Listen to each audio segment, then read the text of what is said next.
Live boxing.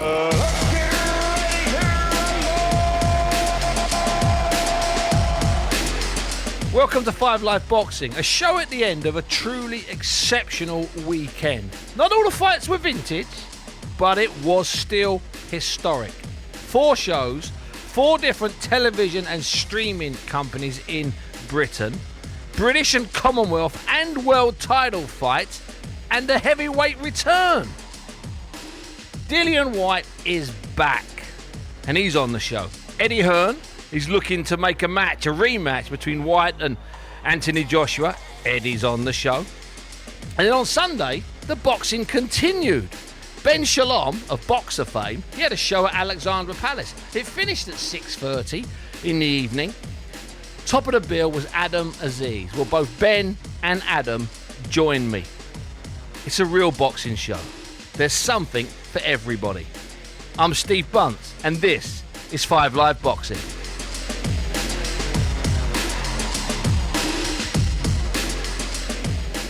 So I'm now in the shadow of Wembley Stadium. The arch is over there somewhere, and across this walkway here, this pedestrian walkway, there's Wembley Arena. And it's the day after the night at Wembley, big night at Wembley, big night of boxing. I'm joined, of course, by Fraser Clark, Big Fraser, as we call him.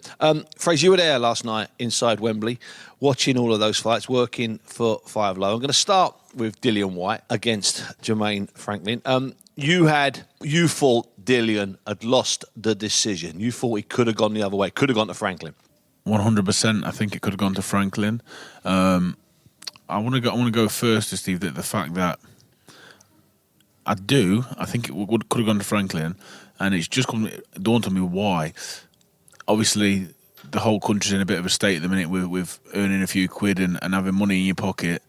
That stadium that he boxed in last night is not the usual Dillian Whyte atmosphere to fight in. Because have you worked at Dillian Whyte in your security days? Loads of his and fights. they're events, aren't they? The British public love Dillian. Yeah, he's a minimum for me 10,000 crowd. You know, usually.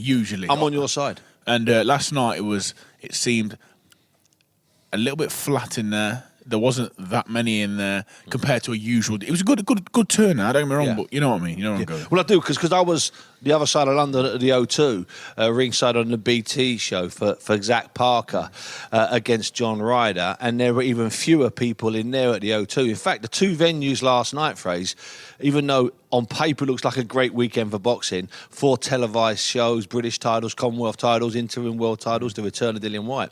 The brutal reality is that in the 2 venues, Wembley and O2, there were 20,000 empty seats. That's a harsh one. That's difficult to take because the sport we love, but at the same time, you know, from a fighter to the fans, you know, I just have to thank the fans that do come out because, you know, at the minute, like the world's hard for everyone, and for them ones that have come out, you got to remember when you come to boxing, you do your travel, you do your ticket, and you do your beer. It's not a cheap night. Yeah. And there were some train strikes, so that could have affected things. Yeah. Next week we've got a massive fight. In theory, 60,000 seats sold at Tottenham Hotspurs for Derek Del Boy Chisora against Tyson Fury. The week after that, we're in Leeds, which will be a madhouse. So boxing fans are being asked to fork out a lot of money, and then that's the reality. You want lots of weekends, it's going to cost you. I want to get back to Dillian Whyte because it was the type of fight. It struck me the fight resembled one of those kind of 80s heavyweight fights. 2 guys, both know their way around, both kind of seasoned in their own way. Like it was a competitive, good fight that had flaws and few massive highlights. But it was a hard fight, a grueling fight, a mauling fight, a grappling fight. It was one of them fights where for the first 2 rounds, it definitely felt to me like it was right. You hit me, I'll hit you back, and then we'll see who's going to sort of take over a little bit. So I mean that's what it felt like. I will say that this is not. I think footwork was like, you know, the last thing on anyone's mind. I think last night was all about a little bit of pride between 2 men as well. You know, they stood in front of each other, they exchanged blows, and I think it was a waiting game. Who's going to fall? Not fall, but who's going to show the chink of armour and who's going to go on the defensive first? And for me, that was Dillian last night, which is unusual for him as a fighter. So I think after 2 rounds, I feel like Jermaine Franklin gained massive confidence, and he was throwing the shots, which Dillian to me just wasn't doing. He wasn't his usual violent. Remember, maximum violence is what he says. Yeah. He didn't seem that violent person last night to me. No, it looked to me like he was shaking off not just the ring rust, but trying to get the confidence back, because it wasn't that long ago, Fraser, outdoor, just I'm nodding to over my right shoulder, that he got knocked out by Tyson Fury. And you're carrying a bit of that in your head. You know, the old maximum violence thing. And it looked to me like Dillian was not in the battles, not in the demons, but it looked like he wasn't happy a lot of the time during that fight. He was going through the motions sometimes, and sometimes he was forgetting what those motions were.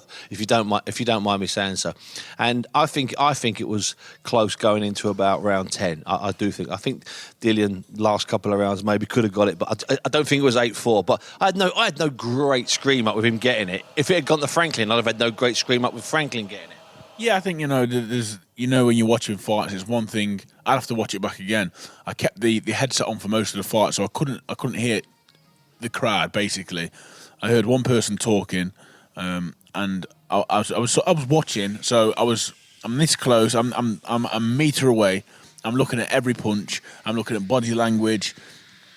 I'm looking at good starts to the round, good middle bits, and good ends. And for me, Franklin just seemed to have the better of most of the exchanges until the last 2, maybe 3 rounds. Yeah.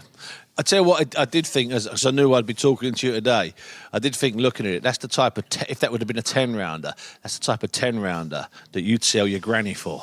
A hard 10-rounder against a guy that just keeps coming at you, that's just there. That's the sort of fight. That as a 10-rounder for a 10 or 12 bout boxer would be priceless. Well, yeah, because you see, what I learned recently boxing Sokolovsky was there's a certain level and grade of men, and them two are in the top bracket. Them two last night, absolutely, they get hit and don't fall over. You know, that they get hit, they come back, and they get hit and they try to hit back. There's not a lot of people out there like it, but Dillian Whyte is definitely in that bracket. Like he took a lot of shots and he's tough, and I'm not sure Franklin was the biggest puncher, but still, in them little gloves, an 18-stone man throwing shots at you and landing shots on you, you still got to have something, in your chest to stay there. And you know what? There's no such thing as an 18-stone man hitting you with a flush right hand that doesn't hurt. Let's get that absolutely right, especially if he's in small gloves. Different if he's wearing a pair of pillows. Anyway, once the fight had finished, our man Manny managed to clamber up, hopefully, into the ring to grab a few words with the winner, who a few seconds earlier, Dillian Whyte, had been leaning over the ropes, gasping in air like one of those, as I say, one of those old lost generation fighters from the 80s. Here's Manny and Dillian at the end of the fight. Dillian, a tough fight for you tonight, but you got the job done. Yeah. How are you feeling right now? What are your emotions? I feel the same I felt going into the fight. I'm just normal. I'm normal, man. How would you assess your performance, though? It was a good performance. Good routine performance. I did exactly what my coach asked me. That was the biggest challenge. He wanted me to do exactly. I didn't listen to him a couple of times, got clocked. But, obviously, it's good. As new coach, new team, I boxed to the instructions, so that shows what kind of person I am, Was he better than you thought he was? I already knew he was going to be good. He's 21-0 undefeated American. These American guys are well schooled. He won multiple Golden Glove championship. Listen, people forget I have 7 amateur fights. I'm still learning on the job. These guys are hundreds, Did it feel good being back out there? Because you've not fought since April. Did it feel good being back out there? I love fighting, man. This is what I do. I love fighting, of course. So, was your corner telling you, yeah, you're up in the fight? What were they saying to you during the fight? My coach is not like that. Coach is like, listen, stick to the game plan. Stay in your show. Box. Keep your head down. Box. Do this. And that's all he was saying. So, my coach is a good coach, man, We still got a lot to learn and develop, but we're getting there. Okay, and Eddie says it's AJ next, Anthony Joshua next. What do you know? What do you know? I don't bank anything here with division. Let's see. But is there anyone on the top of your wish list that you want? It's Christmas time, Dillian. Come on, who do you want next? Best in the division. I don't care. I come to fight, and I always come to fight, man. So, Congratulations, Dillian. Well done on a good performance. Cheers, mate. Thank you so much. So if you take anything from that, it's the fact that Dillian, he got the win and he's happy enough with his performance. I saw him at breakfast. I went and got him as he was standing over the beans and the eggs. And he wasn't exactly ecstatic. You know, it was very much like he shook my hand. That was business last night. He got it out of the way. Then I don't really want to talk that much more about the fight, but I want to touch on the Buddy McGirt situation. He's got a new trainer, Dillian. It's about his 4th or 5th or 6th throughout his career. They've been in California. They're forming and forging a relationship. And relationships at that level take a long time. Do you have any takeaways? Anything that you noticed? I know you watch up in the corner. Anything you sort of sensed or saw in the relationship, the growing relationship between McGirt and Dillian? Yeah, I think, you know, obviously the new relationships do take time, and Buddy McGirt being who he is and achieving what he's achieved in the game, I think it definitely demanded respect from Dillian. So when I did look up, he was listening, trying to take advice. That's a good sign. That's a great sign. And then Buddy McGirt he's one of the kind of coach I like. He's vocal in the corner until the referee tells him to shut up. He'll stand there and he'll say the odd thing, shout the odd instruction into the ring. And there's times where I've seen Dillian try to follow up on them instructions. Good that he's listening. Which is good. I just thought that in the fight, I felt like I was watching a man that last time he boxed was in front of 90,000. This time it was in front of probably 3,000 or 4,000, and imagine the low that brings, and that's what it felt like. Yeah, and sometimes people overlook that, and when sometimes guys lose in major fights, and people say, "Oh no, he'll come back," and I say, "Listen, it's not just the money; it's the fact that he's been on a high here. He's led up to this fight, a big fight like Dillian did with Fury under the arch here." And that's an occasion, that's an event. It's unbelievable. It takes over your life. You know, your front page news, so to speak. And then the other side of it, you're fighting an unknown American in front of a couple of thousand on a very wet and cold November night. I know people say, well, it's a ring's a ring. Well, a ring is a ring. I understand that. But it's also that, I think you're right. I think that can take a little bit, that can sap a bit of soul. So the next fight with this pair, McGirt and Dillian Whyte, that's the crucial one, Fraser. That's the one that tells us, A, if they can stay together, if it's working. But more than that, it tells us what Whyte's really got left. I'm convinced of that. Yeah, I think they will stay together, because I believe that even though performance-wise, being a fighter and knowing myself, we're perfectionists, and we literally sometimes are too hard on ourselves. Being a fighter and knowing that, he can say what he wants to say after the fight, and your adrenaline's going, and you have to back yourself. When he watches that back, I'd expect him to not be as pleased as he seemed to be in the ring last night. And I would be shocked if that isn't the case. He's a really honest, straight guy, Dillian. And he seemed a bit subdued at breakfast. So if he hasn't seen a little bit of it, perhaps he's read some reviews, and perhaps one or two people in his entourage, don't bank on it, have actually told him the truth. Because the truth and entourages are two things that you seldom find in the same sentence, son. Let me tell you that. Yeah, I mean, I don't think there'd be anything wrong with one of the lads, one of the team saying last night, you know what, Dill, we got the result, but we might have got away with one there, and it happens in boxing. You've worked hard, you half deserve your dues, but yeah, we got away with one last night. Yeah, and that's, and they did get away with one. Now, before we talk about what might be next for Dillian, obviously AJ Anthony Joshua was ringside. Manny also, in addition to speaking to Dillian Whyte, also managed to grab hold of Eddie Hearn, and this got a little bit lively. In fact, you got yourself involved. There's Manny, Eddie, and ringside 5 Live co-commentator Fraser Clark. Dillian Whyte gets the win, Eddie. Our summarisers, Lee Wood, Fraser Clark, didn't agree with the decision. What do you think? I think he won 10, 11, 12 to win the fight. I think he was behind in the fight, particularly the 12th and the 10th. 11 was close, but I think that Fraser Clark's laughing down there. Yeah, but he is. But at the end of the day, did you have him winning 10, 11, 12? Okay, 10 was a big round for Dillian Whyte. 10 was a big round for Dillian Whyte. But I felt like he needed to win those last 3 rounds to win the fight. And when I got in the ring after, Dillian Whyte said, I've won that easy. I said, I think he's close. And I thought early on Jermaine was good, but he tired in the round and got hurt badly in the late parts. Do you think that Dillian might have maybe underestimated Jermaine Franklin? Because he was good, he was quick, he was sharp. Yeah, he's a very good fighter. He's 21-0. I mean, we said this in the build-up. This was never going to be an easy fight. I think Dillian Whyte early on, sometimes when you get a new coach, you try and box to instructions that might not suit you. What we saw in 10, 11, 12 was the Dillian Whyte we needed to see in a fight. That's the effective Dillian Whyte. getting behind. After you've hit the body for 8 rounds, 9 rounds, you've got to switch it up. It's like, and then Steve, still in the 12th round, they're asking him to hit the body. So for me, 10, 11, 12 is what Dillian Whyte is all about. That's when he's dangerous. He's rugged. He's not traditional. He's not technical, but he's a strong man. And, he needed to grind out a hard-fought victory tonight. It was a great finish for Dillian, weren't it? It showed what he's all about. He's very powerful. A good finish for him. Yeah, very good. And he had to, because, like I said, Jermaine Franklin didn't really... he buzzed him a couple of times, but he was controlling the pace of the fight in the first half of the fight, and Dillian needed to make it rugged. He did that in the end and edged out a very close fight. So what's next for Dillian? We had Anthony Joshua sat right there. You've teased it, Eddie. Is that going to happen next for Dillian? Are we going to see a rematch? Yeah, that's a fight. I think Jermaine Franklin still deserves a big fight.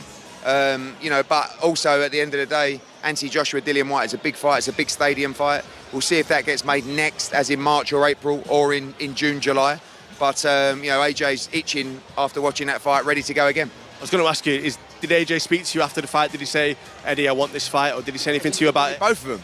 He was like, I'll fight them both now, even Wardley Gorman, he was looking at those fights going, at the same time? But no, just he loves to fight, and he's ready to get back into training camp. And he's going to have a big year. 3 fights this year, and the next one announced very soon. So that's the continuation of the Eddie, Manny, and more importantly, Big Phrase show. The one thing I get from that phrase, and I'll put this to you, and if you disagree, great, because I know you're honest. If Dillian Whyte had walked through Jermaine Franklin, or if Jermaine Franklin had walked through Dillian Whyte, I think we'd have a date now for a fight with AJ. But I think because of that 12 rounds, because it didn't necessarily set everything on fire and hasn't got everybody talking, I think that AJ might just actually be looking for something else, maybe something different. Because I think, and I might upset people by saying this, I think Dillian Whyte getting a 12-round decision that many people didn't think he deserved isn't the ideal way to sell the return of Anthony Joshua next year, Phrase. 100%. I get what you're saying, but the thing is, remember 2016, I was there. You might have been there as well, Stephen, in the O2. It was one of them special nights. For me, it was the first atmospheric, big one for a long time. There was 2 British heavyweights that have got history, and even on Dillian Whyte's performance last night, just the history, I think we'll reignite the history. We'll go over it again. We'll sort of sell the fight, but I'd be lying if I said if Dillian Whyte goes out there and flattens Jermaine Franklin last night and then glances over at AJ and AJ stands up, then everyone's hair stand up. It's a different podcast today. Yeah, exactly. So in a nutshell, that hasn't done wonders for the AJ Dillian Whyte two fight. But the AJ's coming off a defeat. Dillian Whyte's now come back from a defeat and got a victory behind him. All the ingredients in a pot and stirred together. Eddie will make that sound, like it's the next coming of the Thriller in Manila. Yeah, you're not wrong. Yeah, Thriller in Manila 2. Yeah, that can be promoted. Yeah, there's me just trying to be rational. And Fraze just looked over him before he had a mouthful of his coffee and said, basically his eye said, Bunsey, you're talking absolute rubbish. Of course, it's still a big fight. Anyway, thanks for pulling me back to earth there. Fraser, I want to ask you about that's Dillian Whyte. Look, he got the win. He's moved on. Perhaps it was odd fighting in front of a couple of thousand instead of 10, 15, 20,000 or 95,000. He's been a character, Dillian. He's been part of the British boxing fabric and he's not finished yet. We'll see as that goes forward. I thought the vacant British heavyweight title fight, Nathan Gorman against Fabio Wardley, I thought it was intriguing before the first bell, and I thought it was really intriguing. It was a couple of rounds, but it was a fight of 2 halves, bizarrely. The first round, we saw Nathan Gorman doing what we expected Nathan Gorman to do. He's got the grade, he's got the skills, he's got the mindset, he's got the background against Fabio Wardley. No amateur experience, purely white collar and professional sparring. Talk me through the fight, Fraser. Yeah, this is one that I was massively interested in. Obviously, the guys that will tell you I was fixated on this from the walk-ins to the mannerisms in the ring. Nathan looked right up for it. I seen him do the usual bang your gloves together just before and have a little word with himself. Fabio had a really mean-looking look on his face and he meant business. So I thought we're in for a cracker here. But did I think it would be over so soon? No, and in that sense. I don't like to put any fighters down, but I think Nathan Gorman is another one. He'll probably look at himself at the end of his boxing career and said, when it really mattered, I didn't show up. I didn't. He had a good first round, yeah. then fell apart, unravelled in the second. That was it, Steve. Like, it's clear that the man's got skill. It's clear that he's talented. But I know, and anyone in this fight games know, that talent and skill and hitting punch bags fast and hitting pads fast, it looks great. They're just a bonus. It isn't enough. It just isn't. It isn't enough in the game. And Fabio, to his due, Stuck to the task. with claret all over his face, and taking a few shots. No amateur experience. But what I will say is he's got one of the main ingredients that you need in this professional boxing, and that's a big heart. So credit to him. So Fabio Wardley, a guy with no amateur experience, is the new British heavyweight champion, stopping Nathan Gorman. Fraser, I've got to ask you this. You're only a few fights in, but you must have been looking at Fabio Wardley there and thinking, like, I fancy that. Not in a bragging, boasting way. Listen, I watched the main event and fancied a bit of them too as well, Steve. It's just the nature of the beast. Of course. But definitely, with that one being a bit more, close to where I'm at in my career, it's something I looked at, and I'd take that fight tomorrow in a heartbeat. Let me just touch on the stoppage with Nathan Gorman, because people see the TV and people don't see what's going on at ringside. It's a lot different. I actually believe that it wasn't Nathan Gorman's corner that threw the towel. His dad was sat 2 yards away from the corner, telling the corner to put the towel in. That's brilliant insight, Fraser. So, and I've obviously, me being me, I like to get involved. I just get so sucked into it. I've looked at his corner and they've looked back at me and I've said, "What on earth are you doing? That is his last and his biggest fight." He's a fighter. He's been fighting for a long time. All you hear is the Gorman family name. Bartley Gorman going back bare knuckle fighting, going back 50 years. They're made of the right stuff. Let him carry on in a fight that he's definitely in. Let him see it out. But he didn't massively complain. He was down again, but he didn't massively complain. He sort of looked a bit shocked, but he wasn't screaming and shouting and fighting against the corner's wishes at the end. He was upset, but he wasn't massively upset. I think that at that moment there, Steve, after the big build up for the ball fight, knocked out, then he's gone to a different promoter. He's headlined in a few suspect, with a few suspect opponents. Walkover fights. Yeah, I think at that moment there, it was the realization that, I've run my race, and I think I've come as far as I can go. That's what I believe, anyway. So, as I say, what you like about Fabio Wardley. Sometimes he needs to get hit. He needs to get shook up. It's happened a couple of times already in his career before he actually fires up. And it happened a little bit last night in the first, towards the end of the first, and certainly at the start of the second before he comes into gear. He is exciting, and and he is. I said a cliche, but he's a kind of breath of fresh air. But he's got a serious pack of you guys looking over his shoulders. Solomon Dakers, David Adelaide, if you want to include him, Big Johnny Fisher, Big Fraser Clark. You're all there. You're all there looking over his shoulders. And I'm sure the four I mentioned there would take the fight with him, well, you've already told me, in a heartbeat.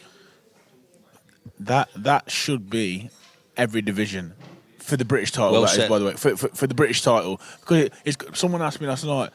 Someone asked me, Would you fight for the British title? And I looked and laughed and said, everyone should want to fight for the British title. Absolutely. For me, it's like the national championships of the professional boxing game. Yeah. I mean, when it comes down to the nitty gritty and the business side of things, the powers that be and the people that you take advice on will probably try and take you other routes to get other titles, to put you in other places. But I'm the captain of this ship, and that pretty looking title is something that I would definitely need on my mantelpiece. So, everyone, like you say, everyone's eyes are on it. Everyone will be looking in. And I think with the crop we've got some potential for some real good domestic heavyweight fights. And, we had that a few years ago, early 2000s, late 90s. You guys had having to fight each other. Really good fights, Yeah. I think, for all that's changed in boxing, all that's good and all that's bad, bring back good domestic heavyweight to British title fights. They're a big thing. And I kept, obviously we'll talk about the show I was at the O2 in a moment, and the Zach Parker and John Ryder fight. But my theme last night, because there were 3 Commonwealth title fights, my theme last night was let 2023 be the year when prospect fights prospect. Don't let us go another year. Let us not become like Terence Crawford and Errol Spence. Let us not become the country where guys avoid each other for 5 years like those two. So before we go to the O2, I want to stick with last night. I want to stick with the Olympian and the Commonwealth Games woman. Sandy Ryan, you were with at the Gold Coast. Siobhan Clarke, you were with briefly last year in Tokyo. And, of course, Pat McCormack, who you were with last year in Tokyo. He got all the way to the final. And it's kind of the forgotten Olympic finalist, Pat. It's like he's fallen through the cracks. The 3 of them were on last night, and a selection of wins. Let's deal first with Chev Clarke. And I'll tell you why we've got to deal with Chev Clarke first, because he's close to getting his feet underneath the table at 5 Live. I mean, my job's in jeopardy. He's done so much work with us, and we love him so much. People, listen, we'll do a podcast. Chev will be on it for 30 seconds. I'll be on it for 45 minutes. And the boss at 5 Live will go, I really like that Chev Clarke. He's got good insight. It was only on for 30 seconds. I set him up with a simple question. What happened in Chev Clarke's fight last night at Wembley? Yeah, I think, he's been a breath of fresh air, actually, to the cruiserweight scene. Yeah. Exciting, charismatic, and he takes it all into the ring. He comes to the ring, he's a happy man, he's singing, he's dancing, and then when he gets in there, he's very businesslike. I think he's always had the comparisons, the Mike Tyson comparisons, and last night that right touch to the body, uppercut in the middle, you couldn't have got much more Tyson-like, and good finish, impressive finish, and he showed a lot of empathy, because it was one of them where he was the opponent was out on his feet, and he could have moved in. The referee had a second, had a look at him. He might not have seen it as I seen it. Chevron could have pulled the trigger, and it could have been lights out. I could see he was off thinking about it, and then he's off looking at the referee. And it's only a split second, by the way. But referee jumped in, and it really saved the guy from getting a massive shot. You would have. I'm taking from the way you said that you would have moved in. I'm trained to do that, Steve. I'd have pulled the trigger. Which is, I'm not saying that in a nasty way. I'm not a nasty person. That's just what it is. That is my job, and I would have pulled the trigger because in them moments, I'm not the Fraser Clarke that's talking to you now. I'm someone that needs to get rid of the person in front of me.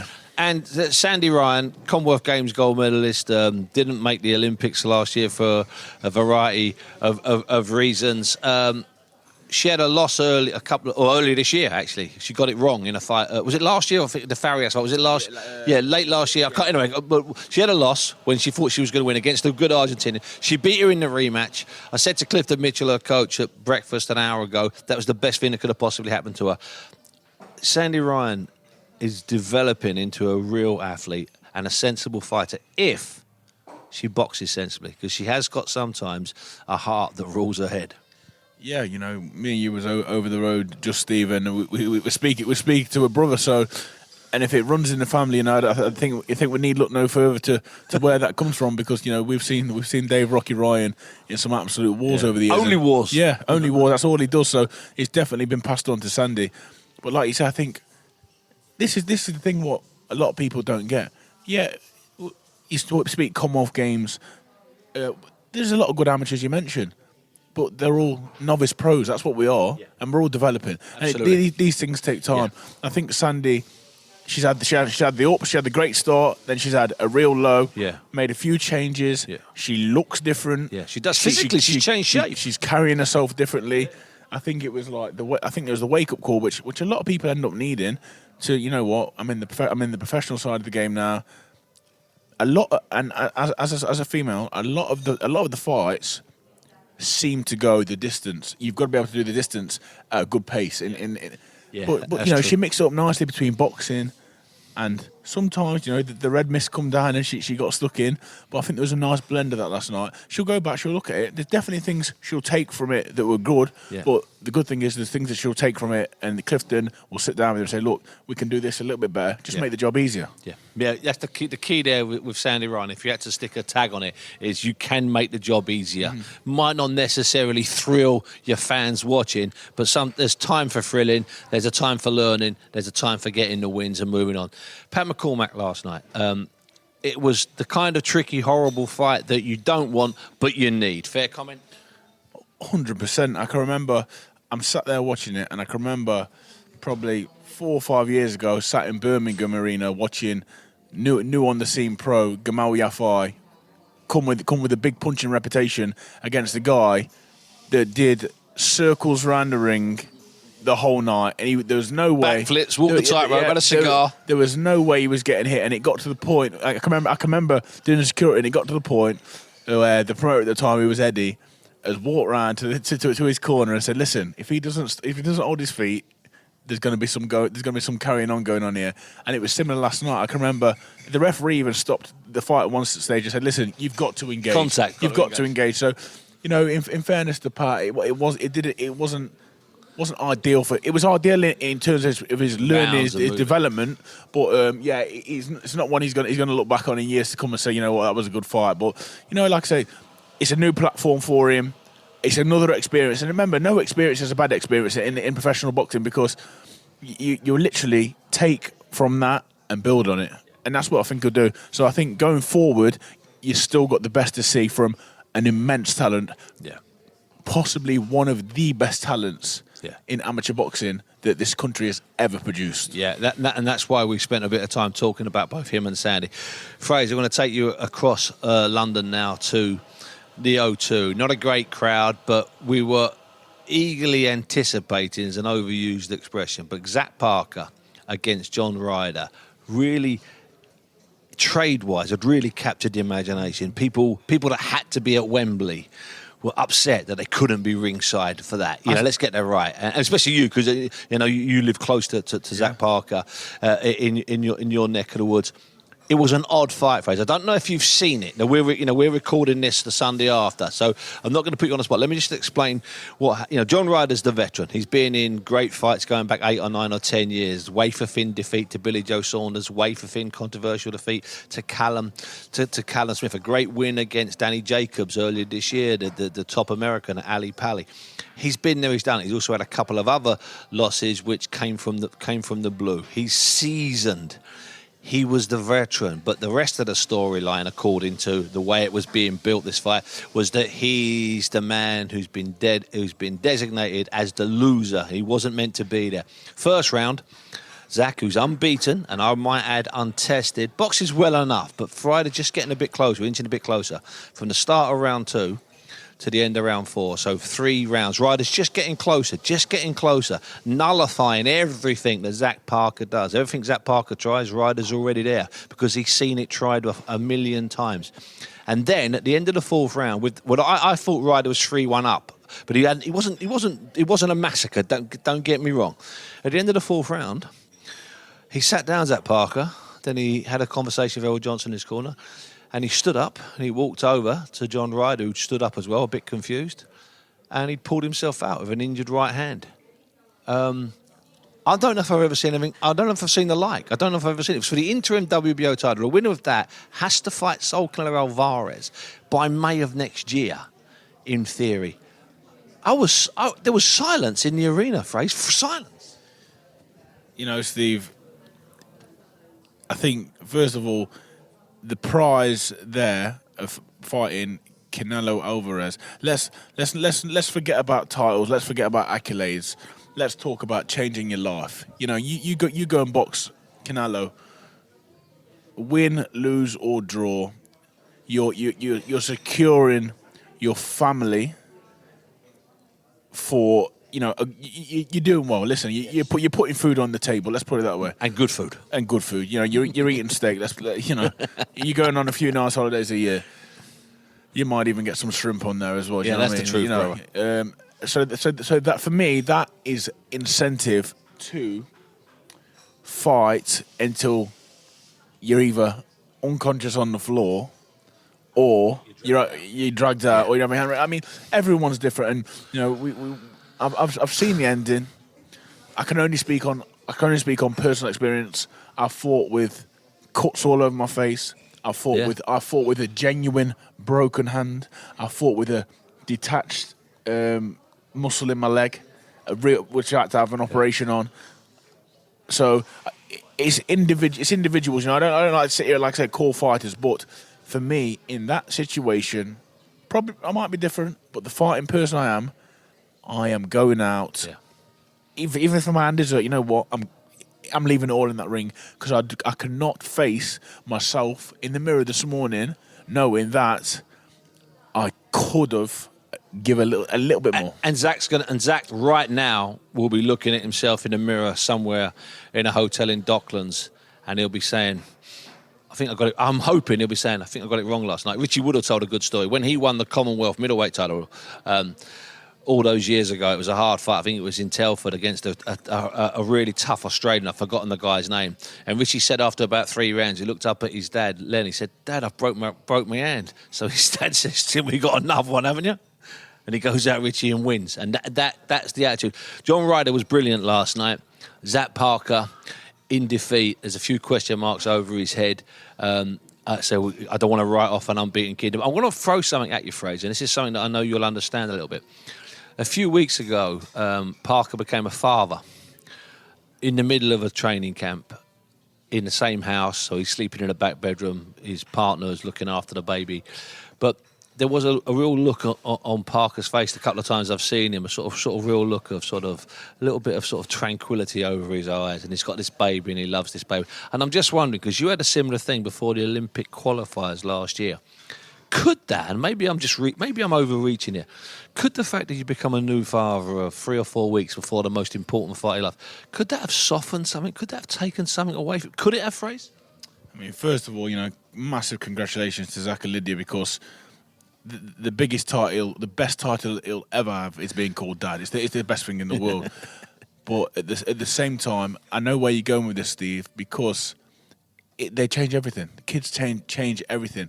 Now, there's 2 ways you take it. They change everything in the fact of, I don't want to go and fight no more. I want to be with my kid. I want to love my kid. Or it says, I want to put my kid through university. Yes. I want my kid. Fight for my kid. I want my kid to have the best opportunity to go and have a great life. Now, that's what it did for me. My 2 babies, they was the driving force behind the position I'm in now, and they are the driving force behind now wanting to take things to the next level. So it can go 2 ways, but I just don't know with living arrangements. It's a difficult one. Our partners and the women, they go through hell. And unfortunately, there's a pod there, that's for sure. Yeah, unfortunately for a fighter's other half and the mother of their child, they go through hell 90% on their own. You know why? Because you're staying in a bed sit in somewhere dark and dingy, 5 minutes from the gym, so you can train. You're on the road in Kazakhstan, Uzbekistan, Tashkent, whatever. So you can get to the gym in the morning, do your work, go back and sleep and rest and recover, and you'll do that for 6 weeks. 8 weeks, and then you go back with a victory, a nice bit of money in your bank, and not just that, you'll have the opportunity to go and earn money again to fund the life for your children, for your family, to have nice things. So it's definitely one of them things where you have to whatever motivates you use. But for me, children was the biggest motivator. Because just before we move on, Paulie Malignaggi, former world champion, told Mike Costello and I back in 2019 when we were in New York, he felt that having his kids took a little bit away from him. So that's why I ask. Anyway, Zach Parker pulled himself out with a damaged right hand at the end of the 4th round. John Ryder's the WBO interim champion, and more than that, John Ryder gets the opportunity to hopefully move closer to Canelo. And last night, Eddie Hearn was on the phone to Eddie Reynoso, looks after Canelo, saying, listen, we want the fight here. We want it at the Emirates. Ryder's from Islington. Arsenal play at the Emirates. Bingo. It's called Fairy Tale Land. Yeah, I think I was just going to touch on John Ryder. He's the he is the blueprint to sticking with it. Yes. The names you mentioned beforehand, them losses, Billy Joe, Callum Smith, Rocky Fielding as well, which are really close. That this is where your O isn't that important if you've learnt from it. And I feel like them experiences. You look at his resume and you look at Zach Parker's resume last night. He's been through the rough and tough. Yeah, Zach's complete opposites. Zach's it's chalk and cheese, isn't it? You know what I mean? In You know what? comparison. Zach Parker might come back a much better fighter. I hope for his he does. I hope he experiences does. And so do I. Just to point out before we move on, because I've got to switch to the other side of London again. Last night there were 3 Commonwealth title fights on that bill. Hamza Shearer had a great stoppage over River Wilson Bent, which was a really impressive stoppage in the second round. Young Dennis McCann, he stopped Joe Hand. Joe Hand's been largely inactive, so that was expected. But Dennis showed some promise, and hey, who knows? You know, when he gets a test, we'll find out. And Sam Noakes made it 10 wins out of 10, all stoppages, with a good win against previously unbeaten Calvin McCord. So, Fraser, that was the O2. You were at Wembley. Obviously, I'm going to be going to Ali Pali for the fights over there. More on that later on. But there's one other fight that I've just got to mention, and it's an off-the-scale, ridiculous situation. Last night in Dubai, Nina Hughes, 40 years of age, having just her 5th fight, won the WBA bantamweight title when she beat Jamie Mitchell. Of course, Jamie Mitchell had won the title from Shannon Courtney. Fraser, Nina Hughes is 40 years of age. She's been part of England and GB setups for over a decade. She might even predate you. I think, if I remember rightly, just when I was getting onto the squads, Nina was floating about. You know, she boxed. I think I went away to a couple of tournaments with her, maybe a couple of GBs with her. And you know what? That for me, that's the feel. That's the feel good. The feel good fight of the story of the weekend. Hands together, you know, to be 40 years of age, and you know, it's not been all glitz and glam, has it? If you know people like Nina, I think there's been a few York all jobs and you know, probably having to sell a load of tickets and maybe making not peanuts, making peanuts, and you know, it's not what everyone thinks it is. But you know, to get a victory like that last night, I hope she has the best Sunday, enjoys herself, and she should be very proud. I believe she's a mother, and she'll be setting an amazing example to her kids. And I'm going to endorse what Fraser said. I hope she has a great Sunday and a brilliant Christmas. And you know what? There's some big fights. Ebony Bridges is a world champion at the same weight. There are big fights. And if she were to move up one weight to super bantam, or some of those bantams were to lose 3 pounds and get down to... And if some of those super bantams were to lose 3 pounds and get down to bantam, who knows? Nina Hughes, 40 years of age and a world champion. What a way to nearly end the year.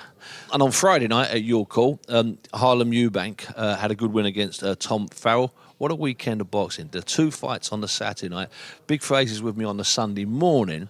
Fraser, it's been a pleasure and a delight talking to you, because I'm now heading over to Ali Pali to watch a British title fight, and also to have a look at Super Kid Adam Azim and one of the sleeper fights of the weekend, Zach Chelli against Lerone Richards. Yeah. What a weekend of fights, Fraser. Very, very, very good fight. I think, for me, you know, I think Azim is headlining, but Lerone and Zach Chelli, that's a great fight. You know, that could, in its own right, that could almost top a bill itself.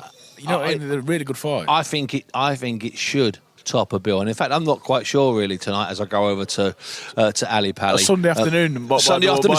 It's got to be over by 7. I love that. Fraser, listen, it's a delight and a pleasure talking to you. I know that you're making your way home. What's on for the rest of your Sunday? I'm doing the thing that I love doing the most today. It's Burton Light Switch on. Course, Big Fraser has to be there. He has to be involved. So I'll be down there later on, seeing all the kids, all the people that support me over the year. You know, having loads of pictures and singing a few Christmas carols, maybe even a pork pie and some mulled wine. Big Fraser turning the lights on in Burton. Fraser, it's a pleasure and a delight. Now, for me, it's Ali Pali. Let's get ready to rumble! 5 Live Boxing.